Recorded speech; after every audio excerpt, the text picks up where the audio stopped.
Asyrafil anbiya wal mursalin wa ala alihi wa sahbihi ajma'in. Assalamualaikum warahmatullahi wabarakatuh. Kehadirat Allah, marilah kita bersama-sama berbanyak-banyak syukur kerana menemukan kita pada malam yang berbahagia ini. Dengan kudrat dan izinnya lah makanya kita sampai ke dewan ini. Alhamdulillah, kepada Allah SWT kita bersyukur dan berterima kasih kepada pihak penganjur kerana telah menepati janji Allah yang tersurat di Lauhul Mahfuz. Kita berjumpa pada malam ini. Jadi muslimin dan muslimat yang dirahmati Allah, sebelum kita meneruskan muzakarah kita pada malam ini, apalah kiranya saya bermohon dengan rendah hati, barang siapa yang ada kitab saya itu keluarkanlah, ya. Kerana apa? Di dalam dunia sekarang ini kita kena hidup di dalam taklid, ya. Kena hidup di dalam bertaklid. Kadang-kadang dunia ini hari tidak menerima kebenaran. Sebab apa saya bercakap sedemikian?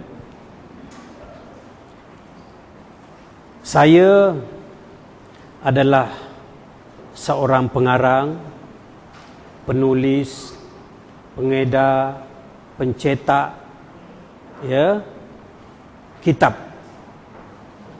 Jadi dengan kapasiti inilah maka saya boleh datang ke dewan ini. Di semua negeri dia memerlukan kelulusan untuk berceramah, iaitu tauliah ceramah. Jadi di atas kapasiti saya menulis kitab agama, makanya saya boleh bercakap agama. Kalau orang menulis kitab sejarah, dia bercakap kitab sejarah. Memandangkan saya pengarang, penulis, penerbit kitab, makanya saya tak boleh nak bercakap selain daripada isu agama. Jadi bertaklid di atas ini, maka saya sampai di majlis ini. Jikalau tidak, pihak penguasa agama meminta tauliah. Jadi untuk mengelakkan daripada saya ditohmah, apa kata, bukalah kitab mana yang ada.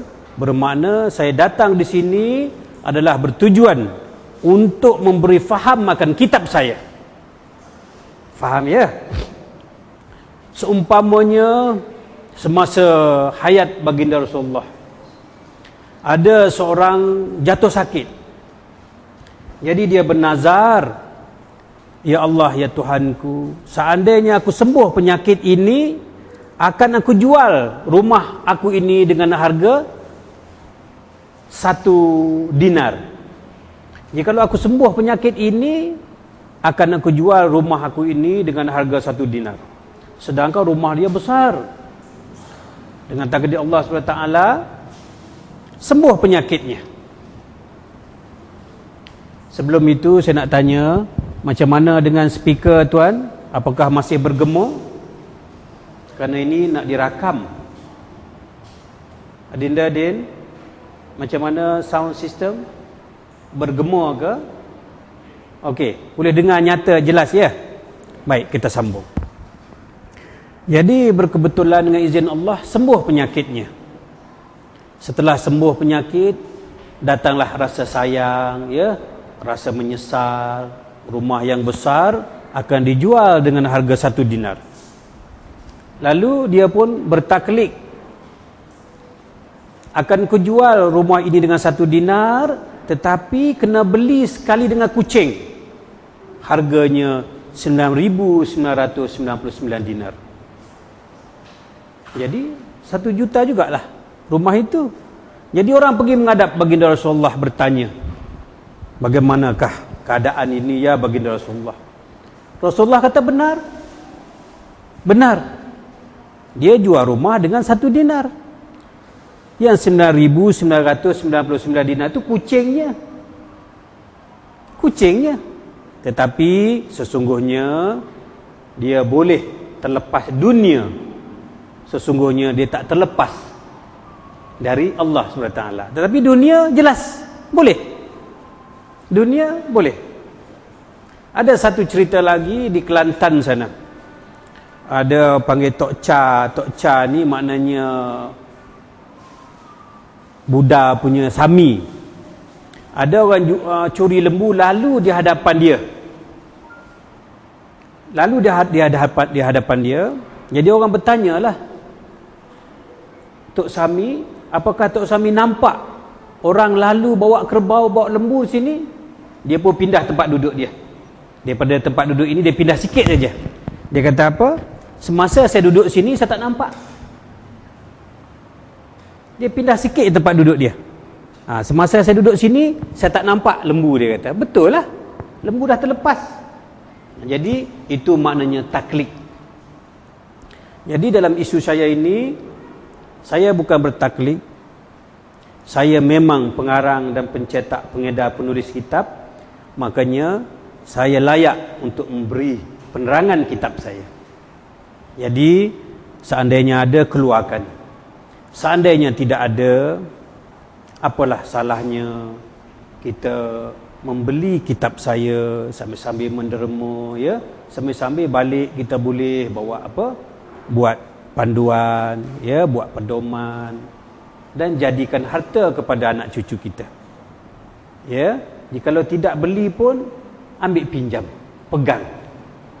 Ya, Adinda Zul ambilkan kitab, bagikan. Nanti kalau tak nak beli, dah selesai sekarang, kembalikan ke meja saya, ya. Jadi kita sudah bertaklid, kita tidak menimbulkan fitnah. Ya, baik. Kita teruskan. Muslimin dan muslimat yang dirahmati Allah sekalian. Sebelum saya memulakan sesi soal jawab, adalah terlebih baik seumpamanya saya ini seorang doktor. Biarpun saya seorang doktor, saya tak tahu penyakit tuan-tuan. Jadi macam mana saya nak bagi obat? Oleh yang demikian, utarakanlah penyakit tuan-tuan. Insya-Allah akan saya bagi obatnya. Ya. Apa kata daripada Ayahanda Haji, kau ada kemuskilan, silakan. Ya. Adinda, boleh tak satu orang tuliskan soalan? Ya. Kemukakanlah apa sahaja persoalan yang terbuku di hati, tetapi dengan syarat soalan itu hendaklah soalan ilmu hakikat dan ilmu makrifat. Majlis kita pada malam ini bukan majlis ilmu fiqh. Kitab kita pun namanya ilmu makrifat. Jadi marilah kita memuliakan majlis ini dengan pertanyaan ilmu hakikat dan ilmu makrifat. Ilmu fiqh dah lama dah kita mengaji. Di merata ceruk rantau kita dapat. Tetapi ilmu hakikat dan ilmu makrifat teramat payah untuk kita dapat. Oleh itu, mari kita manfaatkan majlis pada malam ini untuk bertanya tentang ilmu hakikat dan ilmu makrifat. Baik, sila Ayanda. Kau ada kemuskilan apa-apa, sila.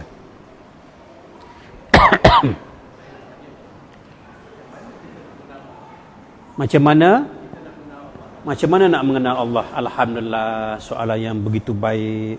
Ya. Baik. Sebelum itu, tolong pegangkanlah kalau tak nak beli pun, ya, pegang satu-satu supaya semuanya ditaklikkan menimba ilmu kitab saya, ya. Kalau nak beli, alhamdulillah. Barang siapa ada telefon nak rakam, buka. Saya tidak ada sembunyi, tak ada sorok-sorok. Buka telefon, mudah-mudahan balik dapat dengar, ya. Ini dirakam, kemudian dibuat CD. Ya, rakaman saya ini saya balik, saya cetak DVD. Ya, kalau siapa berhajat kepada DVD pada malam ini, SMS terus kepada saya dengan alamatnya, nanti saya post. Ya. Jadi apabila ada video ini, kita tidak boleh difitnah. Baik. Sila Adinda.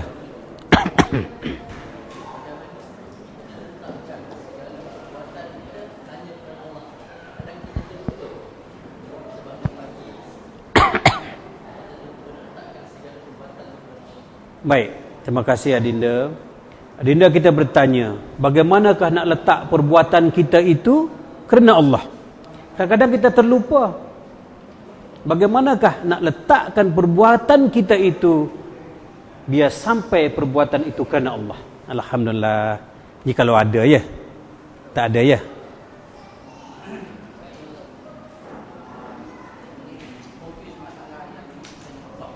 Ya.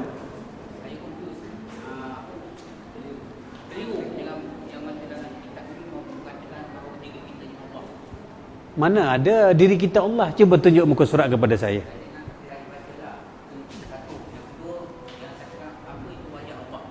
Baik. Ada sahabat kita mengatakan kitab ini mengaku kita Allah. Diri kita Allah. Tetapi saya sebagai pengarang, saya tak nampak. Cuba tuan buka muka surat berapa. Ya. Ada tak terbaca yang mengaku kita Allah? Tahu saya tak ada, mungkin salah faham.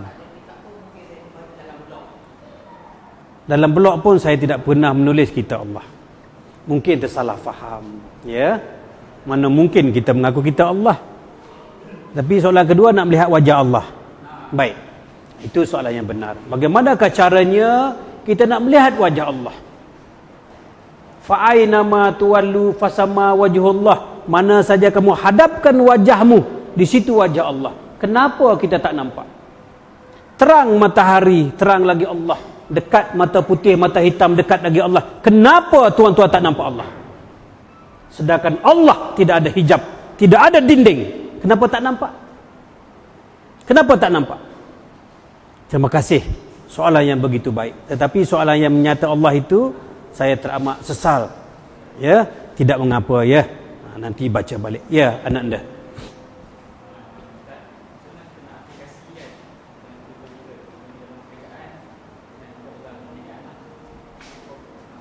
Nak implikasi apa anak anda?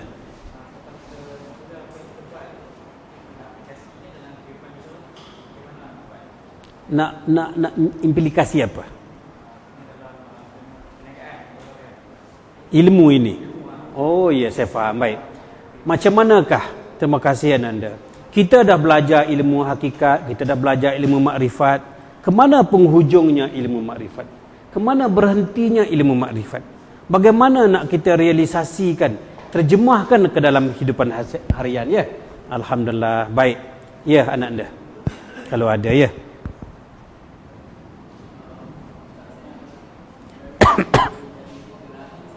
Kuat sikit. Tutup pintu anak anda. Ya. Lahir sampai besar.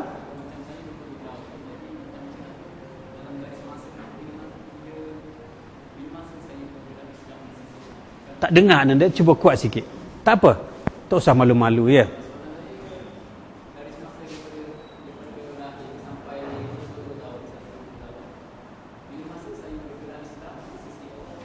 Allahu Akbar. Anak anda kita sekarang ni sudah berumur 22 tahun. Dia bertanya, bilakah masanya dia Islam? Allah. Tengok soalan-soalan beginilah yang harus kita kemukakan. Jangan mengenai fiqh. Fiqh di televisyen sudah kita dengar hari-hari. Di surau, di masjid, semua ilmu fiqh. pada malam ini, manfaatkanlah dengan ilmu hakikatun. Ya, sila kalau ada soalan, ya. Adinda Zul, ayahanda, sila. Ayahanda, sila.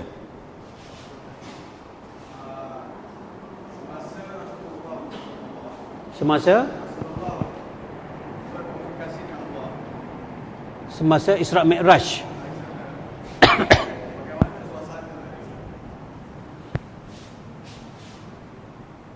Berkomunikasi di mana?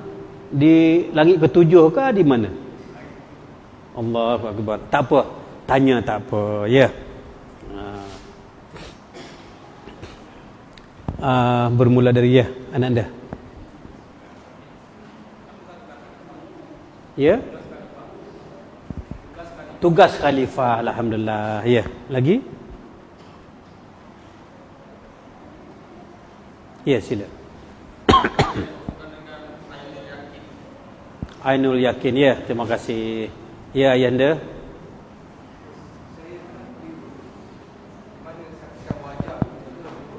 Ya. Wajah Allah. Okey, sama dengan soalan tadi, ya.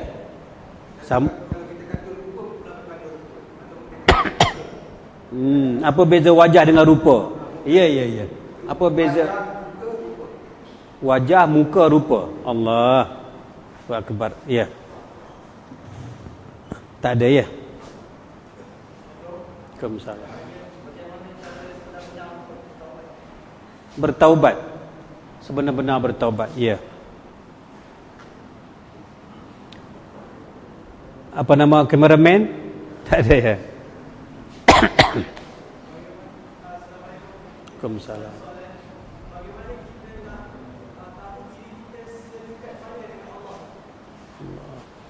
Sedekat kita nak tahu bagaimanakah kita ni, dekat ke jauh dengan Allah. Baik.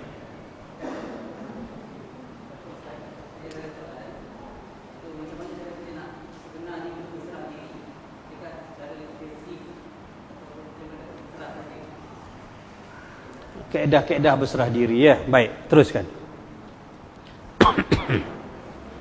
Waalaikumsalam.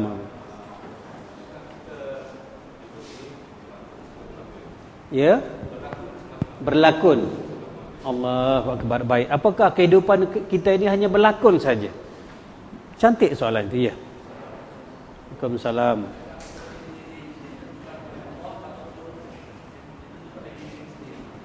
Apakah apa? Apakah hidup kita ini ditentukan oleh Allah ataupun ditentukan oleh diri kita sendiri? Baik soalan itu. Baik, teruskan. Bermula daripada kanan. Sahabat. Baik. Lagi? Ya, sila. Baik, waalaikumsalam. Allahu Akbar. Baik, apakah arti mati sebelum mati dan bagaimanakah caranya? Cantik semua soalan. Baik, lagi?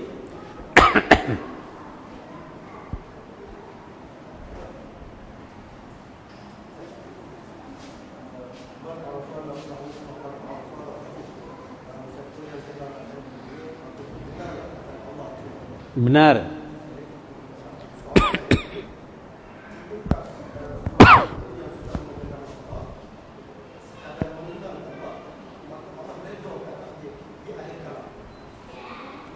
Sekali lagi, yang depan dah cantik dah, yang kedua tu apa maksudnya?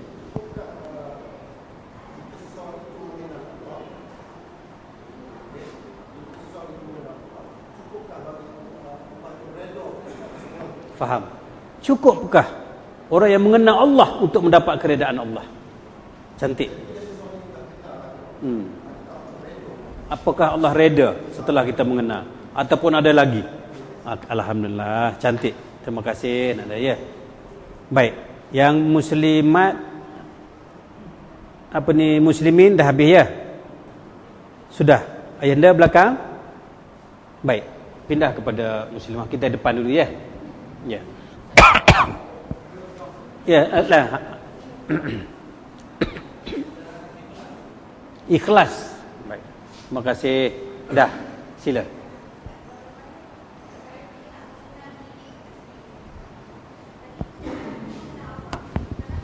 Alhamdulillah, baik. Mengenal diri ya. InsyaAllah kita akan jawab satu persatu. Ya. Lagi?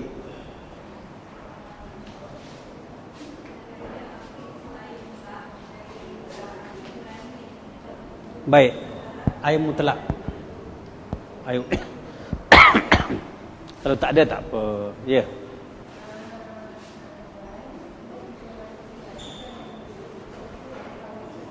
Ya.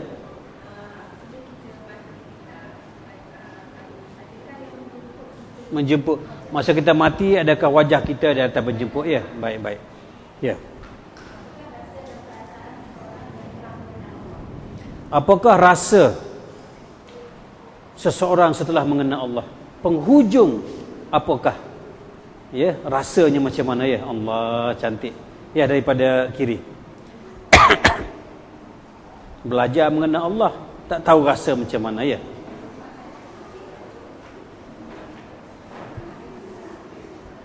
Apa?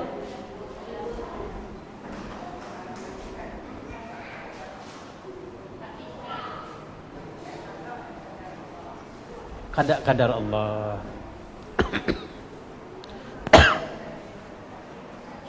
Mana dikatakan Al-Quran? Allahu Akbar.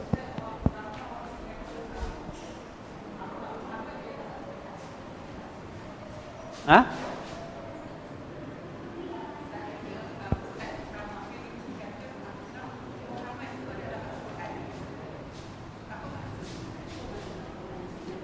Muhammad Al-Quran? Akhlak. Oh, ya, baik. Ya, kalau ada.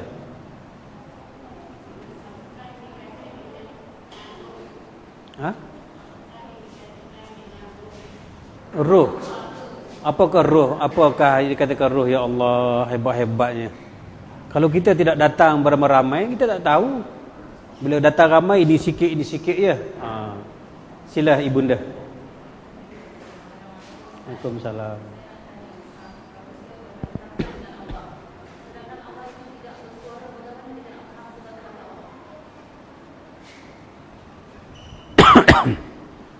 Sedangkan Allah tidak bersuara, tidak berhuruf, tidak berjisim. Bagaimana kita nak tahu kata-kata Allah? Ya Allah, terima kasih Adinda penganjur. Ya, hebat pertanyaan itu. Ya, sila ibunda. Tak ada ya? Ya. Adinda? Tak ada. Ya. Sudah ya? Habis. Baik. Terima kasih. Cuba tuan-tuan perhati. Ya, sila tu.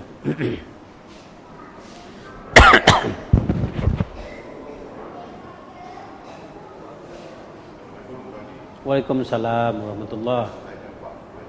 Bab kematian. Jadi dalam masa nak meninggal, berbagai-bagai wajah. Berbagai-bagai wajah datang. Mana yang kita Wajah mana yang kita nak ikut ya? Sama dengan Adinda penganjur. Baik. Sila anak anda. Di situ pun tak apa, tapi kena kuat. Waalaikumsalam.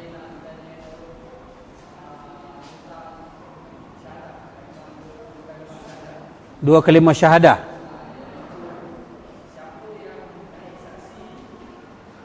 Siapa yang bersaksi, siapa menyaksi ya? Baik. Allah, habis ya? Oh, anak anda kita pun ada ya, sila. Waalaikumsalam.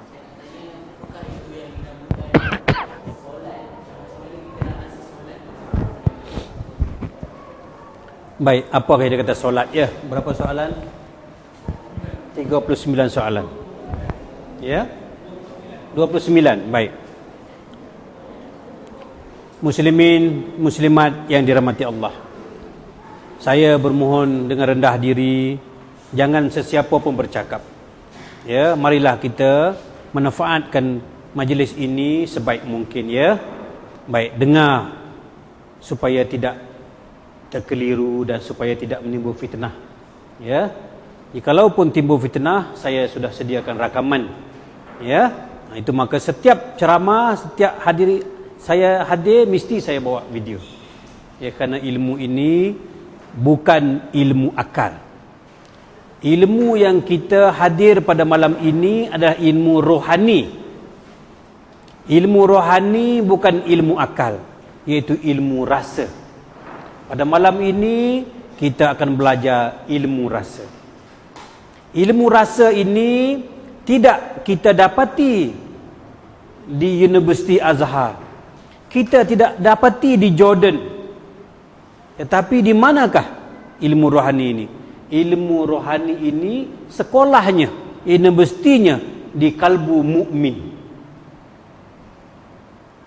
Ilmu rasa ini datangnya daripada kalbu mukmin. Baik. Adinda, ada tak soalan yang bertindih? Pangkah supaya kita tak buang masa.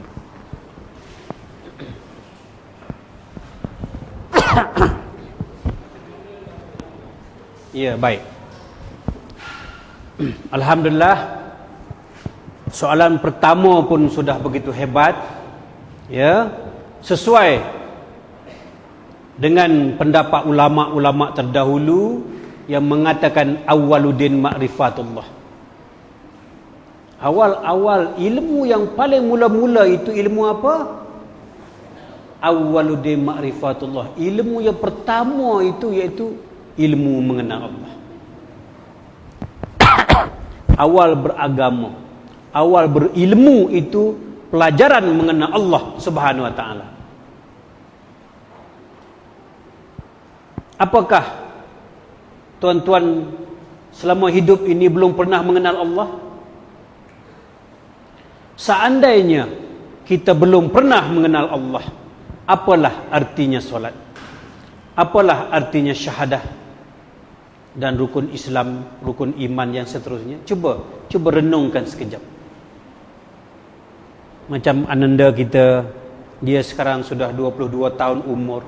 Bilakah yang dikatakan dia ni Islam? Islam atau tidaknya kita itu di atas apa? Di atas dasar mengenal atau tidaknya kepada Allah. Islam atau tidaknya kita itu berpaksi kepada kenal atau tidaknya kita kepada Allah. Tanya diri sendiri, apakah aku sudah mengenal Allah? Jikalau aku belum mengenal Allah, apa bezanya dengan agama lain? Jawab. Cuba jawab sendiri. Jikalau sampai hari ini aku belum mengenal Allah, apa bezanya aku dengan agama-agama lain? Yang membezakan kita dari agama-agama lain itu adalah kenal atau tidaknya kita kepada Allah.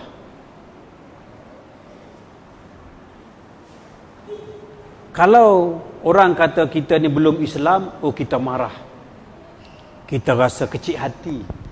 Tetapi tak payah orang lain tanya, kita tanya diri sendiri.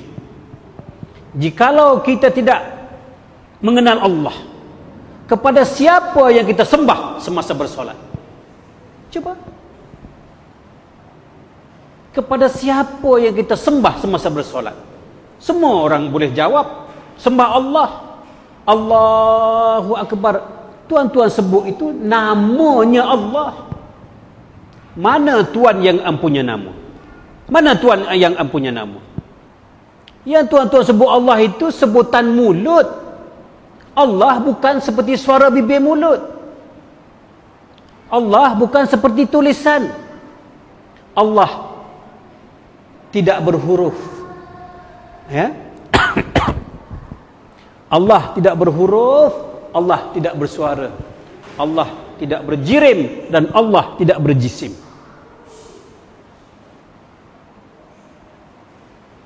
Macam mana tuan-tuan nak mengenal Allah? Nak ingat Allah macam mana? Baik, seumpamanya kita angkat takbir, Allahu Akbar. Macam mana kita nak tasdikkan Allah ke dalam lubuk hati? Macam mana? Macam mana kita nak letakkan keyakinan ke dalam hati kita? Macam mana? Allah tidak boleh digambar-gambarkan. Allah tidak boleh dibayang-bayangkan. Allah tidak boleh disifat-sifatkan. Macam mana tuan-tuan ingat kepada Allah? Macam mana nak ingat? Dia bukan putih, Allah bukan lepeh, Allah bukan persegi, Allah bukan pipih. Macam mana tuan-tuan ingat kepada Allah? Allahu Akbar. Nak letak di mana? Cuba. Nak berhenti di mana? Stesen yang nak berhenti di mana? Mana? Putih bukan. Allah bersifat laisa kamislihi syai'un. Allah bersifat laisa kamislihi syai'un. Allah bersalahan dengan yang baharu. Apa yang kita kenal bukan Allah. Apa yang kita lihat bukan Allah. Apa yang kita dengar bukan Allah. Apa yang kita gambar-gambarkan, kenang-kenangkan bukan Allah. Sampai ke tahap apa yang kita ingat itu bukan Allah. Kalau barang yang kita ingat mesti bersifat. Kalau tak ada sifat, tuan-tuan nak ingat macam mana? Saya yang ada sifat macam ni, sebelum saya sampai ni, tuan-tuan tak kenal saya kan?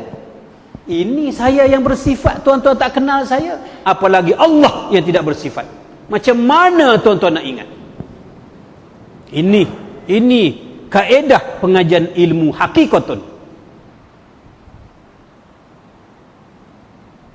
Ceramah dan perkataan saya ini telah diumumkan seantero negara. Di depan khalayak raja pun inilah ilmu yang saya utarakan. Tuan-tuan boleh tengok dalam blog saya ya. Saya dah jumpa Ni Aziz, saya dah jumpa Haji Adi Awang, saya dah jumpa Ketua JAKIM nombor 1 Malaysia di Putrajaya. Sampai ke rumah Ni Aziz, Tok Guru Ni Aziz pun sampai saya yang urut badan dia. Boleh tengok dalam video, saya bukan bercakap. Saya yang urut Tuan Guru Ni Aziz. Nikmat ayahanda Tok Guru Ni Aziz itu anak murid Tok kenali. Nikmat ayahanda Tuan Guru Ni Aziz bin Nikmat itu anak murid Tok kenali. Jadi dulu orang sembunyi-sembunyi ilmu makrifat. Dulu orang sorok-sorok ilmu makrifat. Kenapa nak sembunyi, kenapa nak sorok jikalau dianya benar? Apa mau takut jikalau benar? Ilmu yang sembunyi-sembunyi, ilmu yang sorok-sorok itu ilmu sesat, ilmu salah. Jikalau kita ilmu yang benar, kenapa nak sembunyi-sembunyi? Itu makanya saya ini penceramah di Akademi Polis Jalan Ceras Batu Sembilan. Itu pegawai polis ada di belakang itu. Saya ceramah di masjid baru ni, saya ceramah di Masjid Besar Kelang. Di pusat-pusat pengajian tinggi. Inilah ilmunya. Saya tidak sorok dan saya tak sembunyi. Baik, berbalik kepada mengenal Allah. Macam mana nak ingat kepada Allah? Usah kata kenal, ingat pun kita belum tentu. Cuba tuan-tuan fikir sedikit, masuk sedikit ke dalam hati pada malam ini. Apakah sudah aku mengenal Allah? Jikalau aku tidak mengenal Allah, bagaimanakah aku nak ingat kepadamu ya Allah? Sedangkan ibu solat itu khusyuk. Khusyuk itu ingat kepada Allah. Ibunya, tiangnya sembahyang itu khusyuk. Khusyuk bahasa Arab, bahasa Melayu kata apa? Ingat kepada Allah dengan begitu mendalam sehingga tidak terlihat kepada yang lain. Ini khusyuk. Ingat kepada Allah dengan mendalam sehingga tidak ingat yang lain selain pada Allah. Apa yang kita nak ingat dalam sembahyang? Allahu Akbar. Nak tasdik, nak kosak niat macam mana? Cuba. Nak letak di mana? Jikalau kita tak boleh ingat Allah semasa bertakbir, apa lagi di tempat lain? Sebagaimana Rasulullah kata, kau ingat masa takbir tu biasa macam ni pun tak apa. Sedetik pun tak apa dah. Nak menggambarkan bahawasanya betapa mustahaknya ingat kepada Allah, biar apa macam ni tak apa. Tetapi saya nak tanya tuan-tuan, yang macam ni ada tidak? Ada tak kita boleh ingat kepada Allah macam ni saja? Boleh? Ada tidak? Jikalau tidak ada yang semacam ini, apakah artinya solat? Itu makanya marilah pada malam yang berbahagia ini sempena persoalan nombor 1, ya, awaluddin ma'rifatullah, awal beragama mengenal Allah. Bagaimanakah caranya nak mengenal Allah? Dalam Quran tidak ada mengajar kita mengenal Allah. Ada tak Al-Hafiz di sini? Ada tak Al-Hafiz? Cuba kita tanya Al-Hafiz yang hafal Quran. Ada tak pelajaran mengenal Allah? 2 campur 2 jadi Allah seumpamanya. Alif campur ba jadi Allah. Ada tidak dalam Quran? Tidak ada. Jadi macam mana kita nak mengenal Allah sedangkan dalam Quran pun tidak ada? Maka Allah pun bersifat kasih dan sayang, mengutus Rasul dan Nabi untuk menyambung kalimahnya yang belum disebut, yang belum dilafazkan oleh Allah SWT. Macam mana? Sebagai salah seorang anda cakap tadi, ya, ulama terdahulu mengatakan, man arafa nafsahu faqad arafa rabbahu. Arafa rabbahu fasadal jasad. Man arafa nafsahu, barang siapa mengenal diri, faqad arafa rabbahu, wajib dia akan mengenal Allah Subhanahu wa taala. Faqad arafa rabbahu, barang siapa mengenal Allah, fasadal jasad, maka binasalah jasad. Nampak tak botol nombor 2? Macam tu. Baik, saya baca lagi sekali. Man arafa nafsahu, barang siapa mengenal diri, faqad arafa rabbahu, maka kenal dia akan Allah. Wajib, pasti dia akan mengenal Allah, bukan lagi mustahil. Barang siapa mengenal Allah, faqad arafa rabbahu, maka apa dia kata? Fasadal jasad, maka binasalah anggota jasadmu. Tidak terlihat, tidak terpandang, tidak tertilik lagi olehmu akan dirimu. Barang siapa mengenal Allah. Barang siapa mengenal Allah, tidak tertilik lagi dirimu. Tak nampak dah. Jadi bagaimanakah caranya ya Allah? Di manakah ilmu ini akan ku dapat ya Allah? Selama ini aku sudah membaca kitab, aku sudah berguru, tetapi sayangnya satu kitab pun tidak menerangkan kepadaku bagaimanakah untuk mengenal Allah dengan cara membinasakan diri. Carilah. Ini ulama-ulama depan, cari. Ada pernah tuan-tuan jumpa? Saya tanya, ada tak pernah jumpa? Itulah makanya ilmu ini bukan ilmu akal. Ini ilmu rohani, iaitu ilmu rasa. Baik. Macam mana kita nak mengenal Allah? Tak boleh kita mengenal Allah. Tak boleh kita mengenal Allah. Kenapa? Kerana tinggi ilmu, tinggi lagi Allah. Tinggi ilmu, tinggi lagi Allah. Allah itu maha tinggi daripada ilmu pengetahuan. Mana tinggi tangan kanan dan tangan kiri? Cuba gak jawab. Rasa tak seronok saya, ya. Baru ada rak saya pun rasa selesa berceramah, ya. Baik.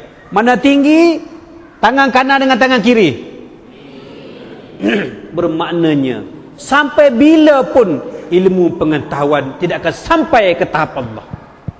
Jikalau ilmu pengetahuan sampai ke tahap Allah, apa bezanya ilmu akal dengan Allah?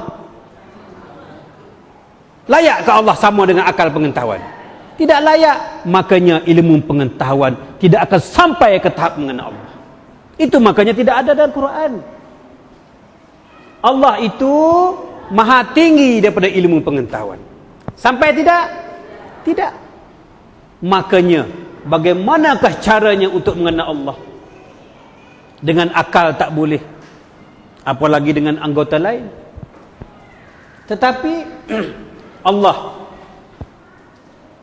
mengadakan agama Islam ini teramat indah, teramat unik. Kenapa? Barang yang tidak ada kita boleh adakan. Barang yang tak dapat kita dapatkan pada malam ini. Jangan keluar pada dewan ini pada malam ini jikalau tuan-tuan tidak mengenal Allah Subhanahu Wa Taala. Pada malam ini, pada hari ini, pada jam ini, pada saat ini, dalam kuliah ini, jangan keluar jikalau tidak mengenal Allah. Ini janji saya. Kita belajar biar sampai ke tahap stesen parking, biar boleh parking. Jangan bawa kereta pusing-pusing habis minyak, kita pula tolak kereta. Tak mau. Kita mau belajar ilmu parking pada malam ini. Baik. Barang siapa mengenal diri, kenal Allah. Macam manakah caranya nak mengenal diri? Nak mengenal Allah tak boleh. Ilmu pengetahuan tak sampai ke tahap mengenal Allah. Man arafa nafsahu. Barang siapa mengenal diri, faqad arafa rabbahu, akan mengenal Allah. Barang siapa mengenal Allah, fasadal jasad. Binasalah jasadmu. Jadi barang siapa mengenal diri, wajib akan mengenal Allah dengan cara automatik. Tak perlu kita belajar mengenal Allah, cukup dengan hanya belajar mengenal diri saja. Cukup dengan mengenal diri, pasti tuan-tuan hadirin ini akan mengenal Allah pada malam ini. Mengenal diri, pasti mengenal Allah datang sendiri. Seumpama mana? Seumpama kita makan garam. Perlu tak kita belajar masin? Jawab. Makan garam, perlu tak belajar masin? Makan garam, masin datang sendiri. Makan gula, perlu tak cari manisnya? Makan gula, manis datang sendiri. Barang siapa mengenal diri, mengenal Allah datang sendiri. Itu makanya tidak ada ilmu mengenal Allah. Kenapa tidak ada? Ilmu mengenal Allah ini ilmu yang paling senang, ilmu yang paling mudah, ilmu yang paling rendah, ilmu yang orang kata tadika pun tinggi berbanding ilmu mengenal Allah. Senang, mudah. Apa tak mudah mengenal Allah? Terang cahaya matahari, terang lagi siapa? Terang cahaya matahari, terang siapa? Dekat mata putih, mata hitam, dekat siapa? Kenapa tidak boleh kenal? Kenapa? Sedangkan Allah itu teramat jelas. Fa aina ma tuwallu fasamma wajhullah. Mana saja kamu hadapkan mukamu, wajah siapa kita nampak? Kenapa tuan-tuan tak nampak? Kenapa? Saya tanya, ini apa ni? Botol apa? Jawab kuat-kuat agak sikit. Botol apa ini? Tadi saya dah baca ayat Quran. Barang siapa tak percaya kepada ayat Quran, apa? Hukum dia apa? Kafir. Sekarang ni tuan-tuan nampak botol ke atau tuan nampak Allah? Cuba jawab. Tak berani. Ini yang masalah. Kata Allah itu terang, Allah itu dekat, Allah tidak ada hijab, Allah tak ada dinding. Mana saja aku hadap wajah Allah. Cuba sebut. Allah ke botol air? Kalau siapa mengatakan botol air, sudah mengingkari Quran. Sudah. Pada siapa kata botol air, dia sudah mengingkari Quran. Pada siapa kata Allah, mengingkari Quran juga. Macam mana sekarang? Itu makanya kita belajar ni biar sampai ke stesen, jangan bercakap saja. Jangan benarkan saya keluar pada malam ini jikalau tuan-tuan tidak mengenal Allah pada saat ini, jam ini, hari ini. Mau tidak? Mau tidak? Baik. Mari kita belajar mengenal diri. Tak boleh kita mengenal Allah. Kenapa? Allah terlampau senang, terlampau dekat, tak perlu belajar mengenal Allah. Mari kita belajar mengenal diri. Mengenal apa? Baik. Manakah yang dikata sebenar-benar diri? Sebelum itu, cameraman, boleh tak kita ambil gambar tetamu semua supaya dirakam esok semua yang nampak tetamu-tetamu kita, ya? Sekali-sekali pelan-pelan ambil, ya? Baik, kita sambung. Kamera saya pun macam tu juga. Kamera saya kamera murah je, ya, cukup sekadar dengar suara, ya. Allahu Akbar. Baik, kita sambung. Macam manakah caranya untuk mengenal diri? Manakah sebenar-benarnya diri aku ni? Mana? Mana aku? Alhamdulillah, laju ya jawab, ya. Itu tinggi sangat tu, kita ambil rendah dulu. Itu dah betul itu jawapannya. Baik. Manakah aku? Diri. Muslimin muslimat yang dirahmati Allah. kita ini bukan doktor. Yang mengenal diri kita ini hanya doktor saja. Betul tidak? Tulangnya macam mana, mau operation darah awak jenis apa, ya, penyakit ini obatnya, ya, sampai boleh operation jantung, hati, otak, semua doktor tahu. Kita pun tanya doktor, apakah doktor sudah mengenal diri? Kenal tak? Ada tak doktor sini? Ada tak? Kalau tak ada, saya lah pura-pura jadi doktor. Cuba tanya saya, kenal tak saya pada diri? Doktor tak mengenal diri. Jikalau doktor mengenal diri, dah banyak dah doktor Cina, doktor India masuk Islam. Sedangkan doktor Islam sendiri pun tidak mengenal diri. Sedangkan dia pakar bedah. Kenapa? Kenapa? Ini menggambarkan diri-diri itu bukannya jasad. Diri bukan jasad. Kalau nak mengenal diri, jangan mengenal jasad. Sebab diri bukan jasad.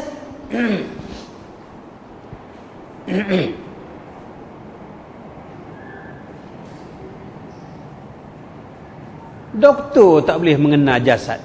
Doktor tak boleh mengenal diri. Apalagi kita yang bukan doktor. Bermaknanya kita tak mampu untuk mengenal diri.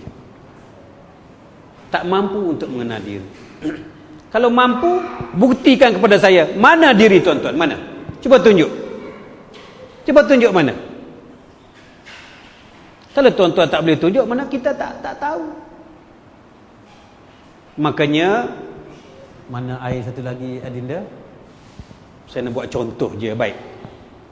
Mengenal Allah, kita ketepikan seketika. Mengenal diri juga kita ketepikan seketika. Kerana tak ada siapa pun boleh mengenal diri. Kalau ada mengenal, cuba bagi tahu. Mana diri? Saya pun tak tahu. Jadi, dua lagi Adinda. Baik. Lalu, Rasulullah pun menyambung kalamnya. Apa Rasulullah kata? Nak mengenal Allah, kerana Allah terlampau terang, terlampau mudah, terlampau dekat, terlampau hampir, seumpama bulu mata. Nampak tak tengok bulu mata? Nampak tak tengok bulu mata? Sebab apa tak nampak? Sebab terlampau hampir. Begitu juga Allah, terlampau hampirnya Allah ini sampai kita tak nampak. Lalu barang siapa nak mengenal Allah, kenal diri. Macam manakah caranya mengenal diri ya Allah? Doktor pun tak boleh mengenal diri, apalagi aku yang bukan doktor. Kita tinggalkan mengenal Allah, kita tinggalkan mengenal diri. Mari kita ambil hadis Nabi mengatakan apa? Al-mutu qabla an tamautu. Al-mutu qabla an tamautu. Apa? Matikan diri kamu sebelum kamu mati. Mati sebelum mati. Barang siapa nak belajar mengenal Allah, kena belajar mengenal diri. Barang siapa nak belajar mengenal diri, kena belajar apa? Belajar apa? Kita kena belajar mati. Barang siapa kenal mati, wajib dia akan kenal diri. Barang siapa kenal diri, wajib kenal Allah. Makanya mari kita belajar mati. Sebab diri kita tak kenal.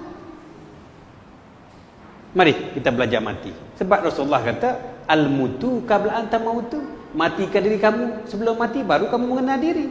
Jadi macam mana nak matikan diri? Macam mana? Cepatnya Allah. Tak boleh cari makan saya lepas ni. Habis semua dah tahu semua dah. Betul itu. Baik. Macam mana cara apa sampai ni? Cara apa? Cara mati. Sekali lagi, kita tak boleh nak belajar mati. Kerana apa? Sebab kita belum mati kan? Kita belum mati, macam mana nak tahu mati? Orang mati pun tak pernah dia hidup balik, bangkit balik cerita kat kita.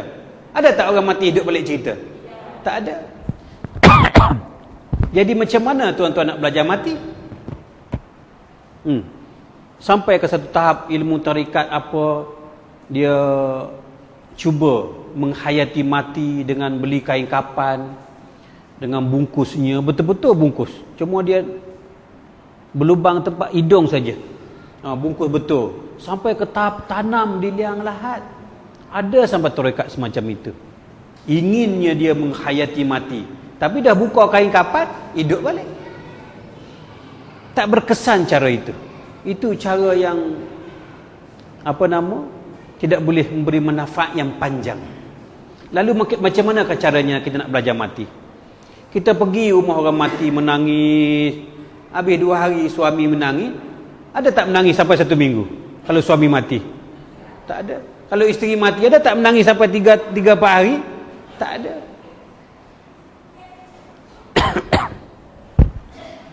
Nak kenal mati sangat, pergi tengok jenazah orang mati. Insah 2 jam.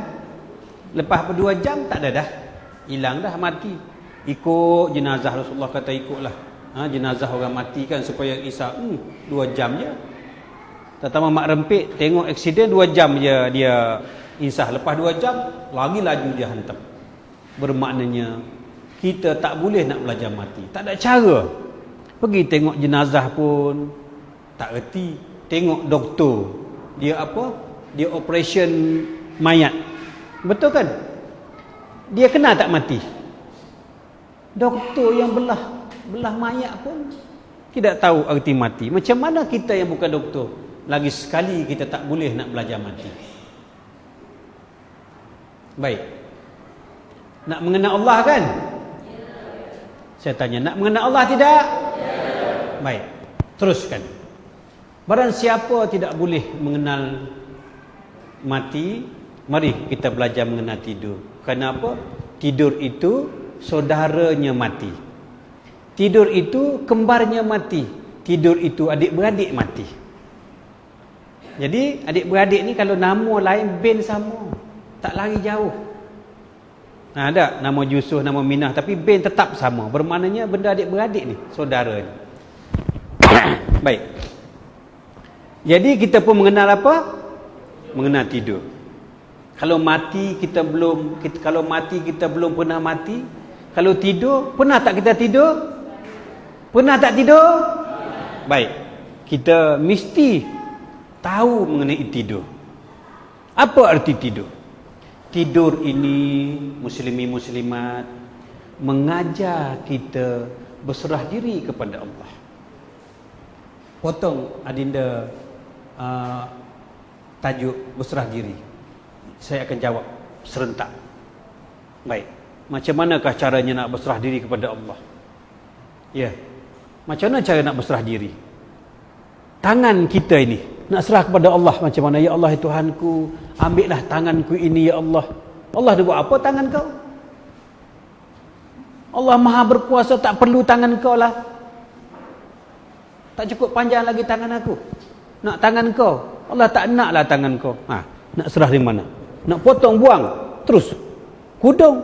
Nak serah mana tangan? Oh, serah mulut aku ya Allah kepadamu ya Allah. Serah mulut. Habis ada hilang mulut kita. Habis nak serah macam mana? Serah seluruh anggota tubuh zahir dan batin kepadamu ya Allah. Nak serah ke mana? Nak bawa ke mana? Allah tak nak. Nak serah macam mana? Macam mana cara nak berserah diri ini? Kita bercakap, marilah kita berserah diri kepada Allah.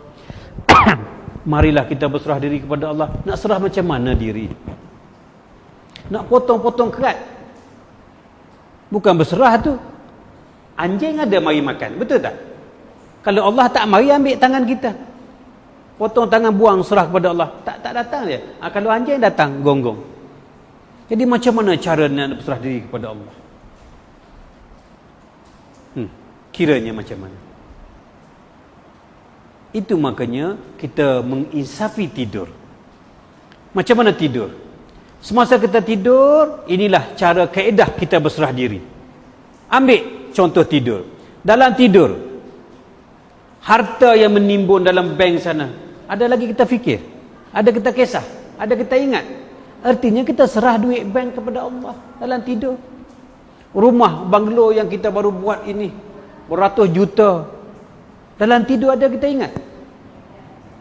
Isteri, anak dara yang kita kahwin 3 hari, kalau kita tidur, kita ingat tak kepada isteri yang kita baru kahwin? Kita tak ingat.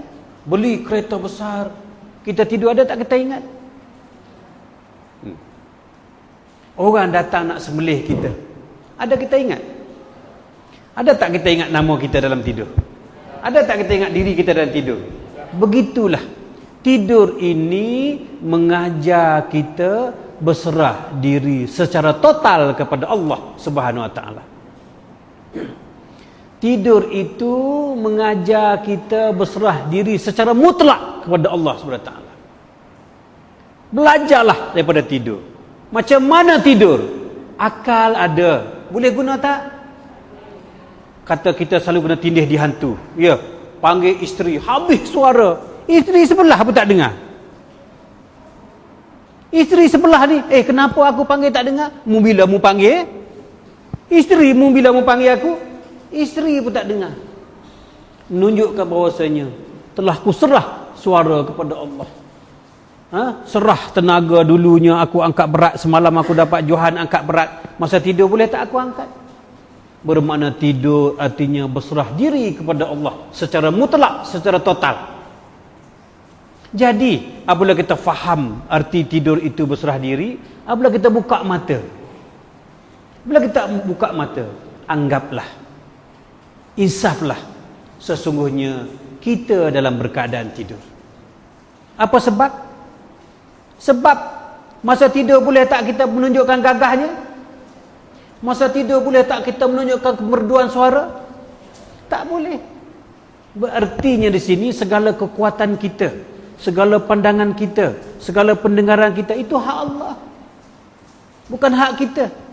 Jadi masa kita jaga pun kita berserah sebagaimana tidurlah kepada Allah. Berserah diri sebagaimana aku tidur ya Allah. Ada akal pun aku tak boleh berfikir jika engkau tak memberikan hidayah kepadaku ya Allah. Tengok orang gila, ada tak otak? Contoh, orang gila ada tak dia otak? Kenapa dia tak boleh berfikir? Bagi menggambarkan fikiran itu hak Allah. Ada akal, kenapa tak berfikir? Belajar baru keluar universiti 2 hari balik-balik gila. Daripada universiti balik gila. Mana kepandaian dia? Ada akal kan? Bermakna kita pun ada akal, tetapi fikiran daripada mana? Pada Allah SWT. Mana kita tidak ada pun daya ikhtiar, tidak ada pun daya usaha. Kita sebetulnya berfikir sebagaimana yang tertulis di Lauhul Mahfuz. Kita tak boleh berikhtiar sendiri. Kita tak boleh berusaha sendiri melewati tulisan Lauhul Mahfuz. Bermaknanya dalam usaha ikhtiar ini kita berfikir, kita berusaha, kita berikhtiar di atas ketetapan Allah yang telah tersurat, telah tertulis. Kata aja kita berikhtiar. Ikhtiar kita itu sudah tertulis. Masakan mungkin Allah tak tahu apa yang kita nak buat? Mungkinkah Allah tak tahu apa yang kita nak buat? Sebelum kita tak nak buat pun Allah dah tahu dah. Bermakna segala gerak-geri tingkah laku kita ini telah tersurat, telah tertulis. Kita ini berfikir benda yang dah sudah siap. Kita ini berikhtiar benda yang sudah tertulis. Sesungguhnya kita ni macam mainan DVD tu. Kan cerita Piramli, sekali kita pasang, ada tak berubah ceritanya? Sama macam itulah. Jadi ingat, insaflah diri kita pada malam ini. Akal kita milik Allah, ikhtiar milik Allah, usaha milik Allah, tangan milik Allah, gerak milik Allah, penglihatan milik Allah, anak isteri milik Allah, harta milik Allah, dunia dan akhirat milik Allah. Mana aku? Mana kita tidur? Nama kita pun kita tak sedar, nama kita pun aku tak tahu. Itu menunjukkan bahawasanya kita ini tidak punya apa-apa. Tidur mengajar kita, aku tak punya apa-apa ya Allah. Ada rumah pun aku tak tahu, ada harta pun aku tak tahu, ada isteri baru kahwin pun aku tak tahu, ada ijazah keluar universiti pun aku tak tahu. Bermakna diri aku ini telah kuserah kepada Allah secara total. Apabila kita sudah mengenal tidur, pasti kita akan mengenal apa? Mengenal mati. Karena dia kembar, dia saudara, dia adik-beradik. Ini nak mengajar, nak mengenal Tuhan ini, nak mengenal Allah ini, kita ambil daripada atas syuhudul wahdah fil kasrah. Kita tak kenal. Mari kita ambil syuhudul kasrah fil wahdah. Pandai yang satu kepada yang banyak tak reti. Mari kita ambil pandai yang banyak kepada yang satu. Kita naik balik. Tadi kita turun, kita naik balik. Selesai satu ya. Tidur arti apa? Tidur artinya berserah diri kepada Allah seumpama mati. Tidur artinya berserah diri kepada Allah secara mutlak, secara total. Tidur arti apa? Ingat itu tuan-tuan lafaz. Tulis. Tidur artinya berserah diri secara mutlak, secara total kepada Allah SWT. Habis bab tidur. Tidur itu untuk menceritakan cara kita berserah diri kepada Allah. Tidur itu mengajar kita bagaimanakah cara nak berserah diri kepada Allah. Para siapa nak belajar berserah diri, belajar tidur. Tidurlah mengajar kita cara berserah diri kepada Allah. Berserah jangan separuh-separuh.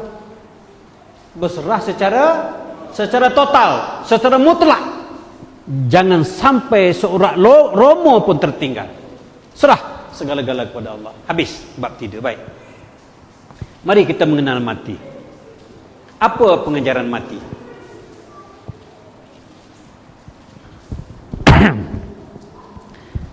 Kalau tidur sama dengan mati saudaranya, jadi mana mati ni sama dengan tidur. Jikalau tidur mengajar kita berserah diri secara total, mati pun artinya mengajar kita berserah diri secara total kepada Allah. Baik. Tak reti tidur. Mari kita tengok orang mati. Boleh tak dia angkat tangan? Kenapa tak boleh dia ada tangan? Bermaknanya tangan dah milik Allah. Mata dah milik Allah ada, tapi tak boleh melihat. Mulut ada, tak boleh berkata-kata. Tangan ada, tak boleh angkat. Kaki ada, tak boleh berjalan. Sekejap lagi aku ni pun daripada atas tikai ni akan berubah ke dalam kain kapan. Selepas kain kapan masuk keranda. Selepas keranda masuk ke bumi. Ada tak lagi aku? Bermakna mati ini mengajar kita berserah diri secara total kepada Allah.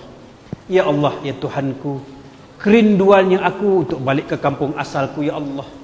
Datangnya aku daripada tidak ada apa-apa. Datangnya aku daripadamu, ya Allah. Maka aku ingin kembali kepadamu, ya Allah. Mana diriku, ya Allah? Mana? Orang mati tidak punya apa-apa. Sama sebagaimana tidur. Maka kenalah kita pada malam ini apa arti mati. Mati itu berserah diri secara mutlak kepada Allah. Apa arti mati? Apa arti mati? Berserah diri kepada Allah secara mutlak. Baik, kita sudah kena tidur, kita sudah kena mati. Mari kita mengenal diri. Mau tak belajar mengenal diri? Pelajaran yang tidak dapat dibelajar oleh doktor, tapi kita dapat belajar pada malam yang berbahagia ini. Nak tidak? Baik. Mana yang dikatakan diri? Barang siapa kena tidur, kena mati. Barang siapa mengenal mati, kena diri. Alhamdulillah. Tengok. Mana diri? Cuba, mana? Tangan milik siapa? Kaki milik siapa? Mana milik kita? Mana? Arti mengenal diri itu setelah tidak lagi mengenal diri sendiri. Tulis. Mengenal diri itu setelah tidak lagi mengenal diri sendiri. Aku tak kenal diri aku. Mana aku? Aku kan mati. Orang mati ada mengenal diri?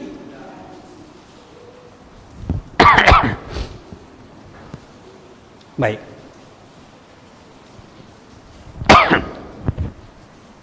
Saya minum sikit ya. Gelas kosong ke gelas ada air ni? Oh, kosong. Nampak macam ada air. Saya minum di sini lah ya.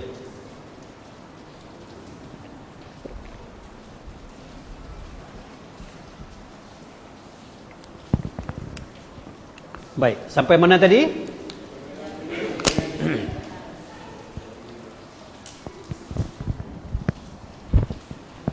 Macam manakah caranya kita untuk mengenal diri? Sedangkan segala-galanya bukan milikku ya Allah. Akal fikiran pun milikmu. Nak belajar mengenal diri pun tak boleh, akal dah tak ada. Boleh tak mengenal kalau akal tak ada? Akal milik siapa? Dah aku tak boleh berfikir dah kerana akal milikmu. Dah aku tak boleh bergerak dah tangan kerana kudrat milikmu. Dah aku tak dapat melihat dah kerana basar milikmu. Aku tak boleh dengar kerana samuk milikmu. Mana milik aku? Mana aku? Aku ada tidak? Aku ada tidak? Kalau aku tidak ada, siapa yang ada? Kalau aku tidak ada, siapa ada?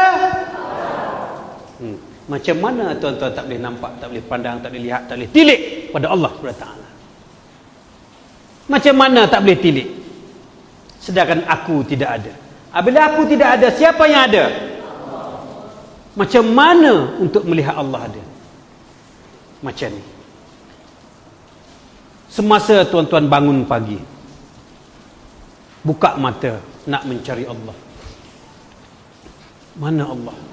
Kerana Quran mengatakan segala-gala yang ku nampak ini nampak Allah. Mana Allah? Mana Allah? Sesungguhnya tak perlu tuan-tuan mencari Allah. Kerana Allah terlampau hampir, terlampau dekat. Tak perlu mencari Allah. Daripada tidur, buka mata. Kalau tidur kita tak nak ingat Allah. Tiba-tiba terbuka mata, aku nak ingat Allah, aku nak ingat Allah. Mana Allah? Tak perlu mencari, tak perlu sebut, tak perlu ingat kepada Allah. Jadi kalau kamu ingat, bermaknanya kamu belum ingat kepada Allah. Tulis, saya cakap, Tok Kenali kata apa? Barang siapa ingat kepada Allah, kamu belum ingat kepada Allah. Sebab apa? Pelik kan? Kita belajar nak ingat kepada Allah, tiba-tiba saya pula cakap tak payah ingat. Kalau ingat tu arti tidak ingat.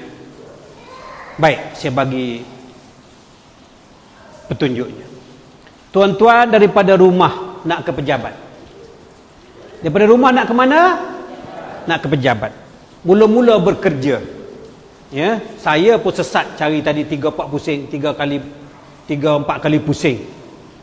Kenapa? Saya tanya teksi, ada teksi tak tahu, tanya orang negara asing lagi dah tak tahu, pusing. Tanya traffic light ke berapa, selekoh ke berapa, U-turn ke berapa, ada jejantas betul tidak? Jantas. Kenapa? Saya tanya. Sebab saya tak tahu, sebab saya tak ingat. Daripada rumah ke pejabat, mula-mula awak pergi traffic light nombor pertama, belok kiri. Lepas belok kiri jumpa roundabout, belok kanan. Belok kanan ada jumpa dengan bangunan tinggi, apa nama, menara berkembar. Di situlah pejabat saya. Kemudian sekarang ni tuan-tuan start engine. Ada tak lagi bilang traffic light? Cuba jawab.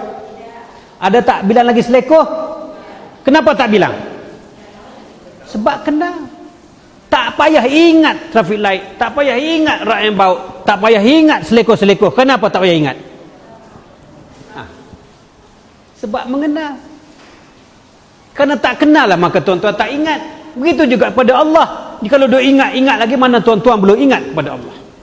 Ingat kepada Allah ni tidak ada kerena dengan satu kerena. Tulis. Ingat kepada Allah tidak ada kerena dengan satu kerena. Barang siapa masih berkenakan, berdalil untuk ingat Allah, tuan-tuan belum mengenal Allah.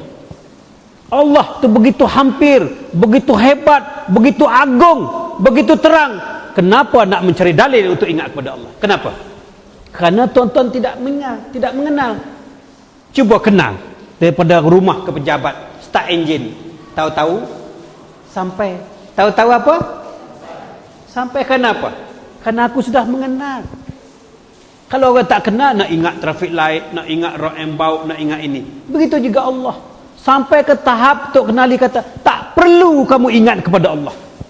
Kalau kamu ingat kepada Allah, bermakna kamu masih menggunakan akal makhluk. Akal ini bodoh. Perkara bodoh boleh tak ajak mengenal Allah? Tak boleh. Jadi Allah terlampau terang, terlampau jelas sampai tak perlu guna akal. Kenapa? Kerana macam ni. Sudah faham maksud saya tadi kan? Ingat artinya tak ingat. Ingat artinya tak ingat. Sebab apa? Orang yang kenal Allah ini, orang yang kenal pejabat ini, start engine, tak perlu dah bilang traffic light, tak perlu bilang right about, tak perlu bilang selekor. Betul tidak? Begitu juga dengan Allah. Untuk ingat kepada Allah, tak perlu kepada dalil, tak perlu kepada sebab. Macam mana? Baik. Bangun daripada tidur. Wa fi anfusikum afala tubsirun. Wa fi anfusikum afala tubsirun. Tidakkah kamu tilik pada diri kamu sendiri? Buat apa nak cari jauh-jauh Allah? Allah bukan berada dalam gua saja. Allah bukan berada di tanah Jawa saja. Allah bukan berada di tanah Mesir saja. Tak perlu kamu pergi jauh-jauh. Tilik pada diri kamu sendiri. Tilik macam mana? Baik. Apabila kita pejam mata, kita bangun daripada tidur, kita pun terjaga, kita buka mata. Basar arti apa? Cuba jawab kat kuat-kuat sikit. Basar arti apa? Orang belakang diam saja seolah-olah tidak menyambut pengajaran saya. Jadi saya nak cerita pun rasa macam apa? Tak ada sambutan, tak ada semangat. Ya, depan ada, belakang sunyi. Saya tanya apa tadi? Basar arti apa? Melihat itu sifat siapa? Melihat sifat siapa? Cakap betul-betul sifat siapa? Sifat kita? Sifat kita? Sifat kita apa? Sifat kita buta. Sifat Allah melihat. Sifat kita? Saya tanya, nampak tak botol ini? Tadi kata tuan-tuan buta. Kenapa nampak botol? Kenapa tuan-tuan nampak botol? Inilah makanya cara orang belajar makrifat macam ni. Senang saja nak ingat kepada Allah. Mudah saja untuk lihat Allah. Baik. Basar artinya melihat. Melihat sifat siapa? Melihat itu sifat Allah. Sifat aku buta. Kenapa aku melihat? Sesungguhnya yang melihat itulah aku. Tulis. Yang melihat itulah Allah. Aku buta. Ini kaedah orang mengaji sifat 20. Jangan baca saja. Ini kaedah orang mengaji sifat 20. Siapa yang bersifat melihat? Cuba cakap. Kita. Kenapa nampak? Sebab melihat itulah. Itu makanya tak perlu tuan-tuan cari jauh-jauh Allah SWT. Buka saja mata. Yang melihat siapa? Allah. Aku mati, aku buta, aku dah tak ada ya Allah. Kan kita dah mengaji ni. Mengaji apa ni? Tidur. Mengaji apa ni? Mengaji apa ni? Orang mengenal diri itu apa? Setelah tidak lagi mengenal diri sendiri. Orang mengenal diri apa? Setelah tidak lagi mengenal diri sendiri. Apabila sudah tidak kenal diri, apabila sudah tidak ada diri, siapa yang ada? Siapa yang melihat? Payah tak untuk ingat kepada Allah? Payah ke tidak? Begitu senang untuk ingat kepada Allah. Yang melihat itu aku. Sama arti apa? Sifat siapa mendengar? Sifat kita? Tuli. Kenapa kita mendengar ceramah? Sebab yang mendengar itu aku. Jikalau kamu melihat Allah melihat, jikalau kamu mendengar Allah mendengar, apa arti? Apa dua? Syirik. Jangan main-main. Aku melihat Allah melihat, aku mendengar Allah mendengar. Syirik kepada Allah pada malam ini, pada jam ini, pada saat ini. Dosa syirik ini tuan-tuan tak perasan. Sampai terlampau halusnya dosa syirik ini. Seumpama semut hitam berjalan di atas batu hitam di malam gelap gulita. Nampak tidak? Bermakna tuan-tuan tak sedar yang tuan-tuan syirik sebelum bersolat, syirik di dalam bersolat, syirik juga sesudah bersolat. Sedar itu. Sebab apa? Masih menduakan Allah. Aku berdiri, Allah berdiri. Syirik ke tidak? Yang berdiri itu siapa? Qiyamuhu binafsi. Apa arti? Berdiri itu hanya Allah. Baik. Basar, sama, kalam. Siapa berkata-kata? Kita bisu. Kenapa kita boleh berkata-kata? Yang berkata-kata itu aku, wahai insan. Itu dikatakan al-insani sirri wa ana sirruhu. Ana sirri wa ana sirruhu. Apa artinya? Sesungguhnya kenyataan aku tu padamu setelah kamu binasa. Aku rahsia kamu, kamu rahsia aku. Apa artinya? Artinya kita inilah menanggung kenyataan Allah. Tetapi dah kita tak pandai mengenal diri, tak pandai berserah diri, tak pandai mematikan diri, duk nampak aku. Aku melihat, aku mendengar, aku berkata-kata. Sudah menduakan Allah. Orang yang tidak syirik kepada Allah, siapa sifat melihat? Aku tetap buta selama-lamanya. Ya, kalau orang mengaji lagi tinggi, bukan sahaja aku buta, aku langsung tidak ada. Ada tak lagi diri? Tak ada. Mana matanya? Baik. Saya tanya lagi. Hayat arti apa? Siapa yang bersifat hidup? Kita? Kenapa duduk dalam dewan, tidak duduk dalam kubur kalau mati? Kenapa duduk dalam dewan? Biasa orang mati duduk dalam kubur. Kenapa tak duduk dalam kubur? Sebab hidup. Hidup itu sifat siapa? Sifat Allah. Bila aku hidup, Allah hidup, syirik. Lagi saya tanya penghabisan. Wujud arti apa? Sifat siapa wujud? Sifat makhluk ada tidak? Itu Tok Kenali mengatakan, barang siapa mengaji satu saja sifat 20, iaitu sifat nafsiyah wujud, pasti yang 19 lagi tak payah belajar, tahu dalam tong sampah saja. Mu tahu dalam tong sampah saja, tak payah belajar yang 19. Cukup dengan satu kalimah wujud saja, kamu sudah mengenal Allah Subhanahu wa taala. Apa tidaknya saya tanya? Wujud arti apa? Sifat siapa yang wujud? Sifat kita wujud ke tidak? Apabila kita tidak wujud, siapa yang wujud? Kenapa kamu tak nampak Allah?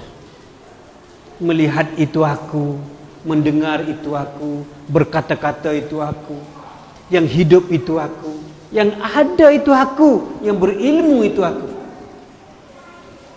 Kenapa kamu tak nampak? Melangkah saja kudrat siapa? Mana kudrat kita? Melangkah saja kudrat siapa? Mana kudrat kita? Macam mana kita tak boleh nampak Allah?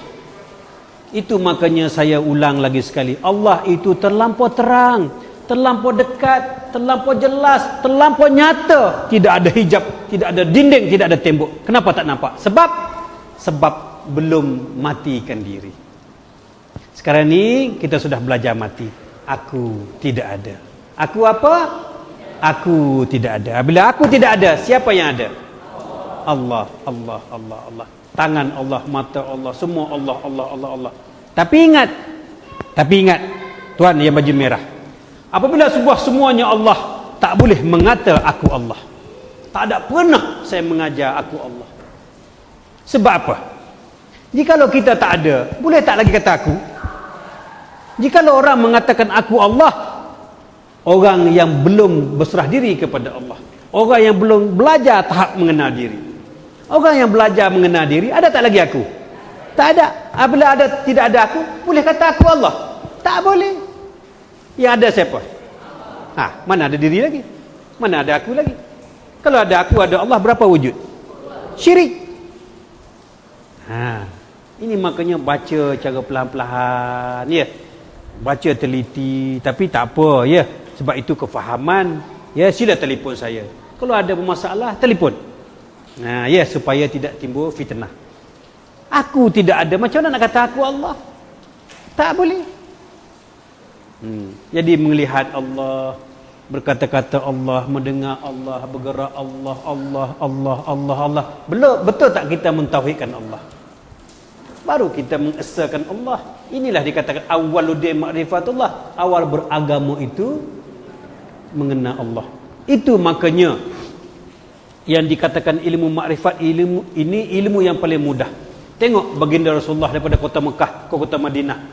Berpindahnya dari kota Mekah ke kota Madinah selama 13 tahun. Dia mengajar ilmu apa? Yaitu ilmu mengesahkan Allah, iaitu tauhid. Tauhid mengesahkan Allah. Mengesahkan Allah itu mengenal Allah lah. Ini pelajaran yang mula-mula baginda Rasulullah ajar, iaitu mengenal Allah Subhanahu Wa Taala. Barulah diturunnya sembahyang, puasa, zakat. Selepas berapa tahun? Selepas 13 tahun baru turun sembahyang. Itu sembahyang payah, puasa payah, tapi mengenal Allah payah ke tidak? Senang. Itu dia turun pelajaran mula-mula sekali. Pelajaran mula-mula ni untuk orang yang bodoh, untuk orang budak tadika. Itu makanya pelajaran yang mula-mula. Inilah pelajaran mengenal Allah Subhanahu Wa Taala. Jadi ingat, orang yang mengenal Allah itu setelah tidak lagi mengenal diri sendiri. Kan kita dah mati dah, mari kita kuburkan diri kita dalam kubur. Kita buang ini, jangan bagi nampak. Jangan bagi. Sekarang ni siapa yang ada? Allah, Allah. Makanya betul tak ayat Quran mengatakan fa aina ma tuwallu fasamma wajhullah? Betul tidak? Baru sekarang betul. Tadi kenapa tak cakap betul? Sebab makhluk sudah tidak ada. Kalau ada makhluk, ada Allah, apa? Syirik. Sekarang ni kita tidak syirikkan Allah. Kita benar-benar mentauhidkan Allah sebagaimana Bilal bin Rabah. Hanya aku tahu Ahad, Ahad, Ahad. Allah pun dia tak sebut, kerana Allah itu nama. Yang aku tahu siapa? Ahad, Ahad, Ahad. Esanya kamu ya Allah, segala-galanya engkau, kerana kamu itu esa. Sebut saja apa saja. 4 perkara, zat, sifat, af'al, asma'. Sifat siapa? Semuanya Allah. Mana aku? Aku tidak ada. Habislah pelajaran mengenal Allah sebenarnya. Kenal ke tidak Allah? Senang bukankah? Senang. Payahkah mengenal Allah? Itu makanya Allah itu terang, lebih terang daripada cahaya matahari. Sekarang ini baliklah tuan-tuan, sahabat-sahabat, ya. Baliklah selepas ini, insaflah. Jangan sampai terlihat adanya diri. Tulis perkataan saya ini, tampal di kereta, tampal di meja kerja, tampal buat harta kepada anak. Apa tu kenali kata harta yang dibagi kepada Pak Yusof, Tok Muhammad Yusof Cik Wu? Harta, satu-satunya harta tertulis oleh Tok Kenali kepada Muhammad Yusof Cik Wu. Apa dia kata? Mamat, jangan sampai terlihat adanya kamu. Dia tulis Mamat, ayah saya nama Muhammad Yusof Cik Wu. Orang Kelantan panggil Mamat. Mamat, jangan sampai terlihat adanya diri. Buatlah apa saja kamu nak buat. Beribadahlah. Apa saja beribadah pun jangan sampai terlihat adanya diri. Jikalau kita sudah tak terlihat adanya diri, siapa yang berdiri? Betul tak sifat 20 kata qiyamuhu binafsi? Siapa yang berkata-kata? Betul tak sifat 20 kata kalam itu sifat Allah? Semuanya betul. Maka betul lah pengajian kita sekarang ini. Baik, selepas ini biarpun kita buka mata, biarpun kejap kita pejam mata, yang kita nampak hanya Allah, Allah, Allah, Allah, Allah, Allah. Sedikit saya tambah Ananda untuk merealisasikan ilmu ini kepada kehidupan seharian. Potong. Untuk menterjemahkan ilmu makrifat dalam kehidupan seharian setelah mengenal Allah. Setelah kita binasa diri, apa hasilnya? Apa penyudahnya? Apa natijahnya? Apa faedahnya? Nak guna untuk apa mengenal Allah ini? Ya? Allahu Akbar. Berbahagia, berhari raya. Saya ingat saya belum tulis itu dalam blog, saya baru karang itu. Tapi sahabat sudah cakap sudah berbahagia. Jadi orang mengenal Allah ini, penghujung ilmu makrifat itu adalah syariat. Tulis, penghujung pelajaran makrifat, penamat ilmu makrifat iaitu ilmu syariat. Terlampau lajunya pusingan tayar. Tayar kan, tayar kita pusing tayar. Nampak macam mana? Dia terbalik kan? Terlampau laju kita pusing tayar tu, kita nampak dia terbalik. Begitu juga terlampau tingginya kita duduk, kita akan balik kepada apa? Kepada sunnah Rasulullah. Aku utuskan engkau ya Muhammad untuk mengajar apa? Mengajar akhlak. Jadi penghujung ilmu makrifat itu ilmu syariatin. Rendahkan balik. Macam mana rendahnya kita ini, orang yang belajar makrifat? Orang belajar makrifat, dia tidak duduk tinggi, dia duduk yang paling rendah. Ingat pesan guru-guru terdahulu, orang yang berilmu makrifat dia tidak tinggi, dia duduk yang paling bawah. Apa artinya? Ya, Allahu Akbar. Baik, seumpamanya orang berilmu makrifat ini, apabila orang tak bayar hutang kita, orang tak bayar hutang kita, orang berilmu makrifat tak marah. Kenapa? Kerana sebelum engkau tak bayar hutang aku, Allah dah terlebih dahulu tak bayar di kitab Lauh Mahfuz. Bukan engkau yang menyebabkan tak bayar. Siapa yang menyebabkan tak bayar? Di kitab Lauh Mahfuz Allah tulis kamu tak bayar, bukan engkau tak bayar hutang aku. Allah yang menetapkan kamu tak bayar. Marah ke tidak? Alhamdulillah. Orang langgar kereta kita, ini jangan bercakap saja, Allah akan uji selepas ini barang siapa berpegang ke jalan ini. Jangan main-main, berpegang, pegang betul, jangan bercakap kosong. Allah akan uji selepas ini. Seumpamanya orang langgar kereta kita, orang langgar lesen kopi O ni, buta mata ni, lesen kopi O dia kata, kawan ni habis 800 belajar lesen kopi O, mata buta lah apalah, sedangkan cermin mata pun tak pakai. Tengok orang yang apa, orang yang tidak makrifat kepada Allah. Bagi orang makrifat kepada Allah, la tataharraku zarratun illa biiznillah. La tataharraku zarratun illa biiznillah. Tidak bergerak biarpun sezarah jika tidak izin. Tidak bergerak biarpun sezarah jika tidak izin. Kau tidak izin Allah. Jadi siapa yang melanggar? Kenapa aku nak marah pada engkau? Mari kita pergi bala pulih, mari kita pergi JPJ. Alhamdulillah. Barang siapa pandang bala hilang nikmat, barang siapa pandang nikmat hilang bala. Barang siapa pandang bala hilang nikmat, barang siapa pandang nikmat hilang bala. Baik, seorang isteri dicerai suami. Mulanya berkasih sayang, bercari harta, sama-sama beli rumah, tiba-tiba bercerai. Tak usah digundah kepada kaum Hawa. Biarpun kamu tidak ada suami, kamu tetap ada Allah. Sebetulnya bukan suamimu yang menceraikan kamu. Siapa mencerai dulu? Allah Subhanahu wa taala. Alhamdulillah rabbil alamin, ya Allah. Bersyukur aku bukan menerima penceraianmu, aku menerima ketetapan Allah Subhanahu wa taala. Tetapkan hati, tidak ada suami, aku ada Allah. Bukan engkau menceraikan aku. Siapa? Allah di kitab Lauh Mahfuz. Kenapa gundah orang belajar ilmu makrifat? Benar saudara itu mengatakan kita berbahagia, kita bergembira. Hilang duit, inna lillahi wa inna ilaihi raji'un, itu harta Allah. Hilang kereta, itu milik Allah. Ambillah sebab banyak kau nak ambil, ya Allah. Yang aku tahu, la in syakartum la azidannakum. Barang siapa mensyukuri nikmat aku akan tambah. Tidak tambah dengan wang ringgit, tetapi tambah dengan ketenangan hati. Ada orang ada wang ringgit tapi hati tak tenang. Tapi kita tidak ada wang ringgit. Tenang hati bergembira, alhamdulillah. Kita tak boleh bayar kereta 3 bulan, tak boleh bayar, nak kena tarik pada minggu ini. Buat apa kita nak fikir pecahkan kepala? Daripada pukul 3, pukul 4, pukul 4 sampai pukul 5 sampai pukul 6. Ada tak duit tu mendatang? Allah tahu tak kereta aku tak boleh bayar? Kenapa kita tidak ingat kepada Allah?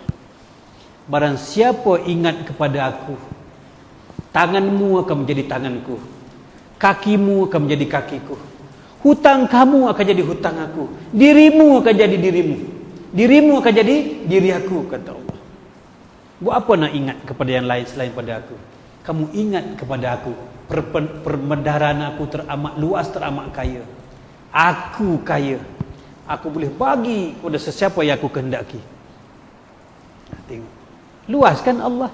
Buat apa nak merintih? Buat apa nak sesal? Mari kita berkasih sayang dengan Allah Subhanahu Wa Taala. Allah Maha Pemurah. Tak ada suami, aku ada Allah. Tidak ada isteri, aku ada Allah. Tidak ada harta, aku ada Allah. Orang lain punya kereta perdana, aku punya kereta Proton, alhamdulillah. Tetapi Allah beri kegembiraan. Kalau mati pun tidak ada minyak, pasti di dalam petrol pump. Jikalau rosak kereta aku, pasti di depan workshop. Mati kereta aku di parking di rumah, insya-Allah. Tidak ada minyaknya daripada Kelantan, daripada Kuala Lumpur kepada Kelantan, sekadar motor RZ100 pasti sampai di Kota Baru. Ini kuasa Allah SWT. Percaya kepada Allah. Motor RZ100 yang mahal, bubuh minyak di Kuala Lumpur untuk lihat mak di hospital Kota Baru, sampai di Kota Baru. Kuasa siapa? Ingat, percayalah kepada Allah. Mari kita sayangkan Allah, kasihkan Allah. Buat apa nak kasih sesama makhluk? Makhluk itu muhadath. Makhluk itu apa? Binasa. Bersifat baharu. Mari kita berkasih sayang kepada Allah. Ya Allah, alhamdulillah ya Allah. Kalau aku sakit, sakit daripada siapa ya Allah? Obat tidak boleh menyembuhkan penyakit. Barang siapa mengatakan obat boleh menyembuhkan penyakit, syirik kepada Allah. Nasi tidak boleh mengenyangkan aku. Barang siapa mengatakan nasi boleh mengenyangkan aku, syirik kepada Allah. Kenapa obat menyembuhkan aku? Kenapa nasi boleh mengenyangkan aku? Kenapa? Karena sudah tidak ada makhluk. Panadol itu bukan lagi bernama Panadol. Bernama siapa? Kenapa? Sebab itu maka kita makan Panadol, dia sembuh. Sebab apa?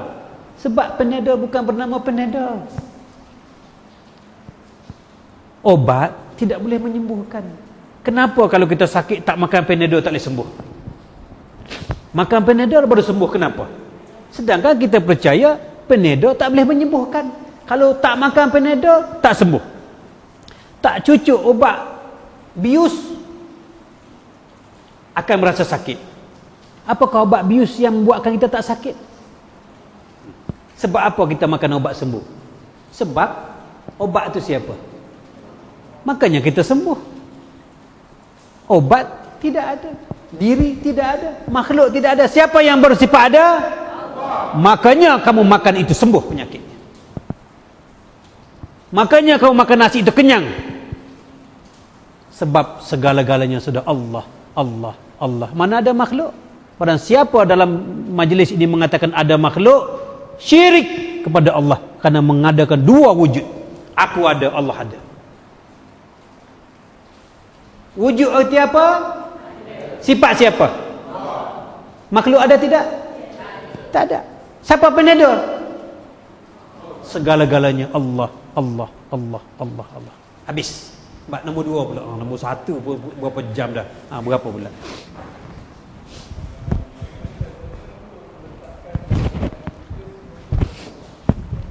Baik.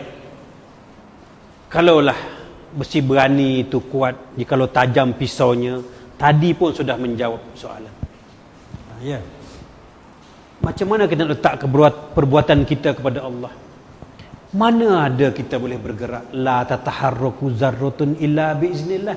Mana boleh aku berfikir la tataharraku zarratun illa biiznillah? Mana boleh aku berikhtiar la tataharraku zarratun illa biiznillah? Ayat ini yang dikatakan ayat jajahan wilayah pemerintahan Allah Subhanahu wa taala. Tidak bergerak akalmu, tidak bergerak kehendakmu, melainkan dengan izin aku. Mana ada kita? Jadi untuk ingat kepada Allah, sentiasa ingat kepada Allah, jangan sampai terlihat adanya diri. Jangan sampai terlihat adanya diri. Aku tidak ada ya Allah. Apabila aku tidak ada, siapa yang melangkah? Tidaklah engkau melontar ya Muhammad. Siapa yang melontar? Kenapa? Karena engkau tidak ada ya Muhammad. Habis nombor 2 ya. Baik. Ya. Baik. Tuan-tuan balik tilik dan cermin diri sendiri.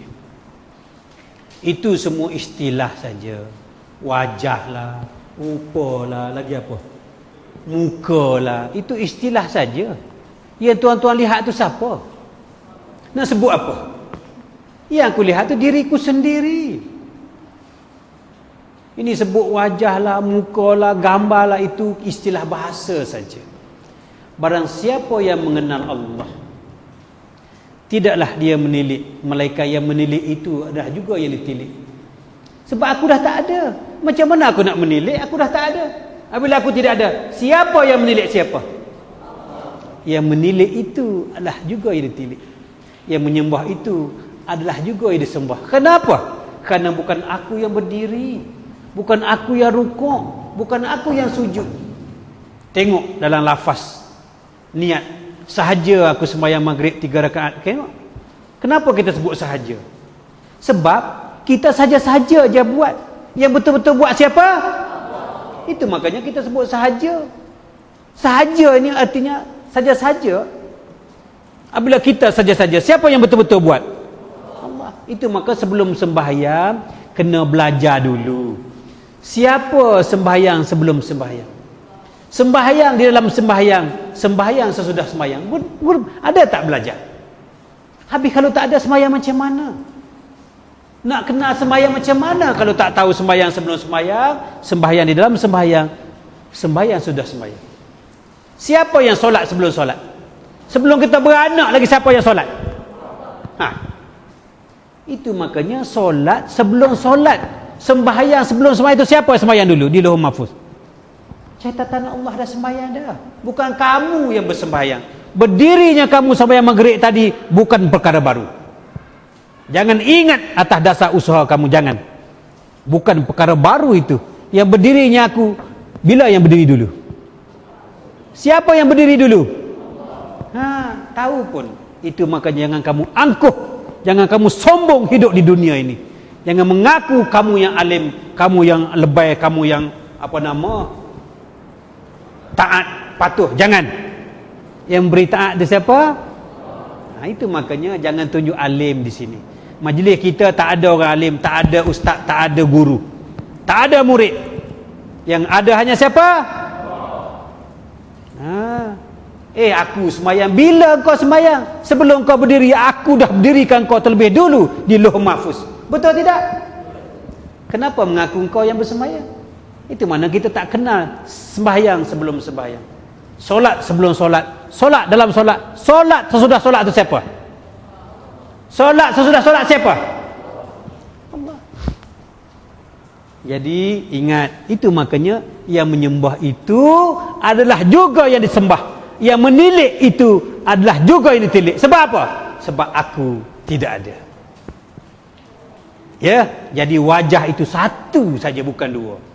Tak ada dua tiganya. Fa aina ma tuwallu fasamma wajhullah. Ada dua rupa. Satu saja ya. Habis. Sambungan ini.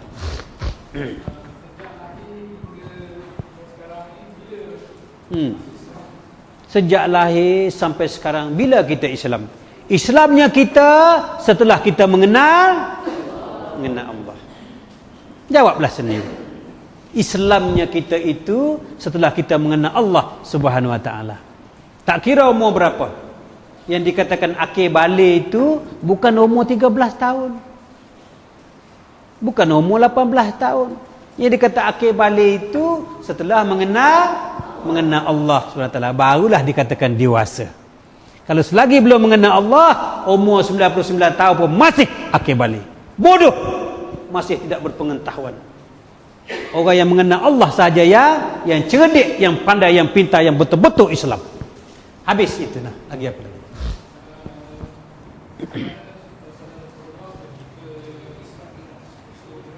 Macam mana?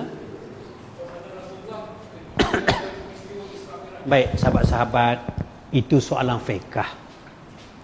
Usahakan kita, malaikat pun tak boleh pergi. Macam mana kita nak tahu? Tetapi itu tak jadi persoalan. Yang pokoknya, tuan-tuan kenal tak Muhammad Rasulullah? Kenal tak? Kenal tidak Muhammad Rasulullah? Saya bagi satu cerita saja. Pada satu musim baginda Rasulullah sebelum wafat, berpesan kepada 4 sahabatnya, kamu tunggu orang yang menunaikan haji daripada negeri Yaman. Bentuk badannya sekian. Tunggulah sahabat ni, saya selalu tak ingat, lebih kurang 10 tahun kalau tak salah. Datanglah seorang pemuda daripada Yaman. Lalu pergi, ada jubah Rasulullah untuk aku sampaikan kepadamu daripada utusan Muhammad Rasulullah. Apa dia kata?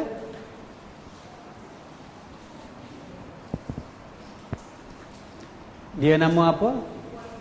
Warakah. Ya. Uwais Qarni. Dia kata apa? Uwais Qarni kata apa? Engkau belum mengenal Muhammad Rasulullah. Melenteng Sayyidina Ali. Aku ini menantu Sayyidina Ali. Siapa tak kenal aku seantero dunia mengenal aku Sayyidina Ali? Kenapa kamu tak kenal? Kamu belum mengenal Muhammad Rasulullah. Tengok. Pernahkah? Apa nama tadi? Uwais Qarni itu melihat Rasulullah? Belum pernah. Dia nak pergi tetapi mak dia sakit, tak jadi pergi. Tak pernah berjumpa Uwais Qarni dengan baginda Rasulullah. Kau belum pernah mengenal. Lalu Sayyidina Ali pun terpalu jiwanya. Benar ya Uwais Qarni, benar katamu. Aku pun hanya sekali sahaja melihat Muhammad Rasulullah. Aku Sayyidina Ali baru sekali melihat Muhammad Rasulullah. Kenapa? Sedangkan dia semakan seminum, tidur setika sebantar, seruh sejasad dengan Nabi Muhammad. Kenapa tak boleh mengenal? Kenapa? Tengok tuan-tuan dan puan-puan, muslimin muslimat, terbukanya mata Nabi Adam. Nampak apa? Kuat gak sikit. Terbukanya mula-mula buka Nabi Adam, mata dia mula-mula buka. Nampak apa? Muhammad Rasulullah. Nabi Muhammad dah beranak ke belum? Itu makanya kena cari itu. Saya tulis dalam blog saya itu, buka blog saya itu dengan panjang lebar. Jelas, tak payah cerita di sini. Balik buka makrifat.kenali@gmail.com, tulis anda. Tulis. Kalau kita tak ada komputer, suruh anak kita buka. Saya ada tulis dengan panjang lebar. Kalau nak terang lagi, maknanya buang masa kita, ya. Cari mana Muhammad Rasulullah. Jangan pula mengatakan 2 nabi. Tengok ini kamera semua ni. Jangan kata ada 2 nabi pula. Nabi 1. Yang saya katakan ini Muhammad Rasulullah. Muhammad mana? Muhammad yang mula-mula Allah pandang. Muhammad mana? Muhammad yang dimaksudkan oleh Uwais Qarni. Cuba bayangkan Nabi kita, ada tak dia mengucap La ilaha illallah anna Rasulullah? Ada tak? Rasulullah mengucap apa? Nabi mengucap apa? Tetap Muhammad Rasulullah. Dia tak kata dia anak Rasulullah, tak kata. Siapa Muhammad itu? Cari. Saya suruh cari dalam blog, ya. Tapi ingat, jangan menduakan Nabi. Nabi kita sallallahu alaihi wasallam hanya satu, iaitu yang di Mekah. Tetapi kita belajar ilmu Nur Muhammad. Itu saya buka kunci, ya. Ya, habis. Kebab apa? Banyak-banyak nanti keliru. Ya, cari itu. Barulah kita benar-benar bersyahadah. Jangan bersyahadah. Ambil kalimah syahadah, potong. Saya nak terus cakap dua kalimah syahadah. Kalimah syahadah terbagi dua. Kalimah tauhid dengan kalimah rasul. Kalimah tauhid, la ilaha illa Allah. La, nak nafi apa, nak buang apa, nak tolak apa, nak teruk apa? Cuba. Nak buang apa? Cuba. La, nak tolak apa? Nak nafi apa? Ilaha, isbat. Nak isbat apa? Tadi kita buang. Sekarang nak cantum, nak ambil balik, nak ambil apa? Kalau siapa yang tidak tahu nafi dan isbat, tidaklah dia bersyahadah. Mereka seumpama burung, seumpama burung tiung. La, nak tolak apa? Ilaha, isbat. Isbat ni kita ambil balik apa yang kita buang tadi. Kita cantum balik apa yang kita tahuk tadi. Nak cantum apa, nak buang pun tak reti. Ingat, itu kalimah tauhid, kalimah rasul pula. Muhammad Rasulullah. Mana Muhammad Rasulullah? Mana Muhammad Rasulullah? Nabi kita pun mengucap Muhammad Rasulullah. Dia tak kata anak Rasulullah. Dia tak kata. Terbuka mata Nabi Adam, Muhammad Rasulullah. Nabi tak beranak lagi. Buat salah Nabi Adam alaihissalam, termakan buah khuldi, mohon ampun kepada Allah. Allah tak ampun dia. Lalu dia berkata, ya Allah, ya Tuhanku, aku bermohon ampun atas dasar Muhammad, atas nama Muhammad. Baru dia ampun. Nabi belum beranak. Saya pergi lagi. Orang bertanya kepada baginda Rasulullah, siapakah engkau ya Muhammad? Aku ini bernama Ahmad Bilal Mim. Ahmad tak ada huruf Mim. Jadi apa? Nak menunjukkan bahawasanya aku tak ada sebetulnya. Yang ada Allah. Tengok. Ada baru Muhammad betul. Siapakah engkau ya Muhammad? Ini hadis sahih ni. Dia kata aku Ahmad Bilal Mim. Ahmad tak ada huruf Mim. Jadi apa? Ahad. Bukan Nabi mengaku aku ahad, tidak. Aku tak ada. Yang ada siapa? Yang ada Allah. Satu lagi saya tak nak cakap. Nanti bagi mudah faham sangat dah. Saya nak gantung situ sikit. Baca apa ni blog makrifat.kenali@gmail.com, ya. Baik, lagi potong yang dah cakap tu. Banyak lagi tak cakap tu. Baik. Tuan-tuan tahu tak khalifah ni siapa?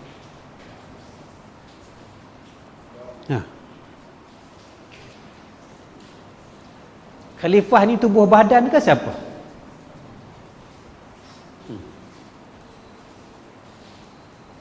Tuan-tuan tahu tak khalifah Allah ni siapa?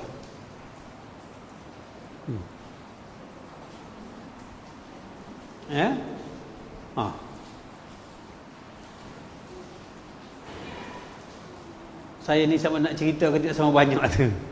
Nak ceritakan tak apa, yang khalifah itu yang bertanya telefon saya sendiri cara direct, ya.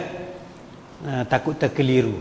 Ya, telefon ambil, boleh tulis nombor telefon. Malam ni pun boleh saya akan bagi jawapan.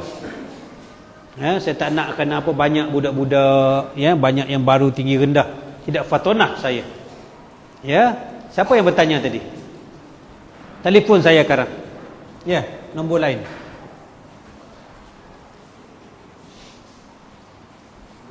Nombor apa lagi?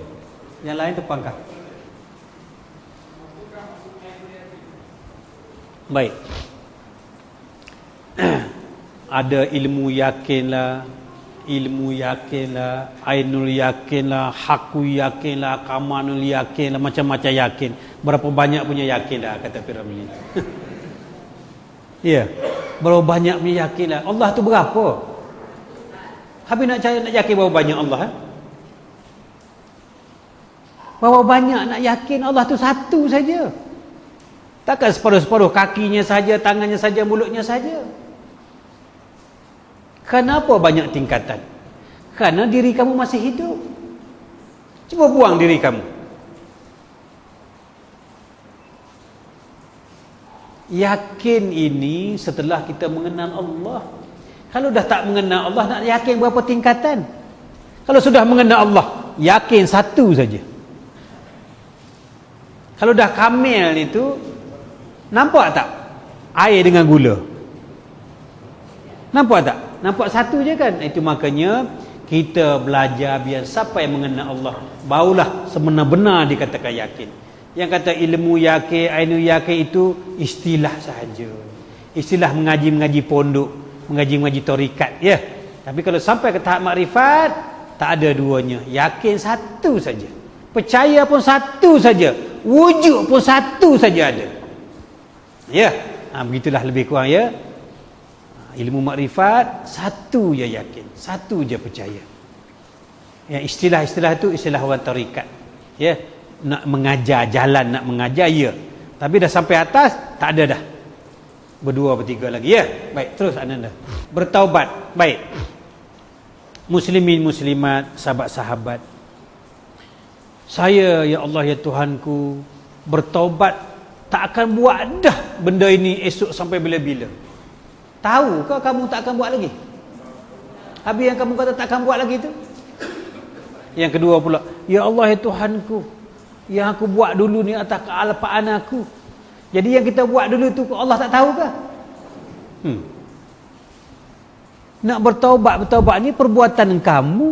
Ini aku tulis. Aku Allah tulis yang kamu buat. Habis macam mana kamu kata kamu tak nak buat lagi? Ini orang bertaubat makrifat ini, bukan ilmu fiqh. Ya Allah, ya Tuhanku, minta ampun aku buat. Yang kamu buat tu aku tulis lah. Lagu mana? Allah tulis ke tidak? Saya tanya, Allah tulis ke tidak? Jawab. Kalau tak jawab, saya tak usah ceritalah. Sebab apa saya rakam ini? Allah tulis ke tidak? Habis kalau Allah tulis, nak padam balik? Nak robah balik? Apa arti taubat? Tuan-tuan sebetulnya keliru sebetulnya dengan ilmu fiqh. Ya Allah, ya Tuhanku, aku tak buat dah. Mana tahu kamu tak buat? Mu tahu kerjaan aku? Kalau tak tahu, macam mana kamu boleh kata tak akan buat? Apa arti taubat? Apa arti taubat?